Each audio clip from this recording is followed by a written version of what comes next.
Hi friends, welcome to AD food vlog. இன்றைக்கி நம்ம பன்னீர் butter masala தான் பண்ண போகிறோம்.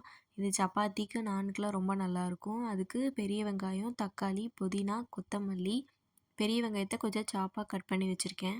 ஒரு பவுலில் கேர்டு, மிளகாத்தூள், மல்லித்தூள், கரம் மசாலா, உப்பு போட்டு நல்லா மிக்ஸ் பண்ணி எடுத்து வச்சுக்கலாம். பேனில் பட்ரு போட்டு பன்னீரை நல்லா டோஸ்ட் பண்ணி எடுத்துக்கலாம். அதே பேனில் பட்ரு கொஞ்சம், ஆயில் கொஞ்சம் போட்டு பட்டை, கிராம்பு, ஏலக்காய், பேலீஃப், சோம்பு, ஜீரகம் போட்டு நல்லா வறுத்துக்கலாம்.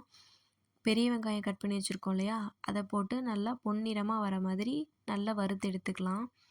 அதுலேயே கொத்தமல்லி, புதினாவும் போட்டு வறுத்ததுக்கப்புறம் இஞ்சி பூண்டு பேஸ்ட்டு ஒரு ஸ்பூன் நான் போடுறேன். அதோட பச்சை வாசனை போகிற வரைக்கும் நல்லா வறுத்து எடுத்துக்கலாம். தக்காளி போட்டு நல்லா வதங்கினதுக்கப்புறம் அந்த அரைச்சி வச்ச கேர்ட் பேஸ்ட்டை போட்டு எண்ணெய் பிரிஞ்சு வர வரைக்கும் வதக்கி ஆற வச்சு அரைச்சி எடுத்துக்கோங்க. அப்புறம் ஒரு பேனில் பட்டர் போட்டு பெரிய வெங்காயம், மிளகாத்தூள், உப்பு போட்டு நல்லா வதங்கினதுக்கப்புறம் அந்த பேஸ்ட் எடுத்து ஊற்றிக்கலாம். ஊற்றி உங்களுக்கு தேவையான தண்ணி ஊற்றி அந்த பன்னீரை வறுத்து வச்சுருந்தோம் இல்லையா, அதை போட்டுக்கலாம். போட்டு நல்லா கொதி வந்து பச்சை வாசனைலாம் போனதுக்கப்புறம் கொத்தமல்லி தழை இல்லைனா கஸ்தூரி மேத்தி போட்டு எடுத்துக்கோங்க.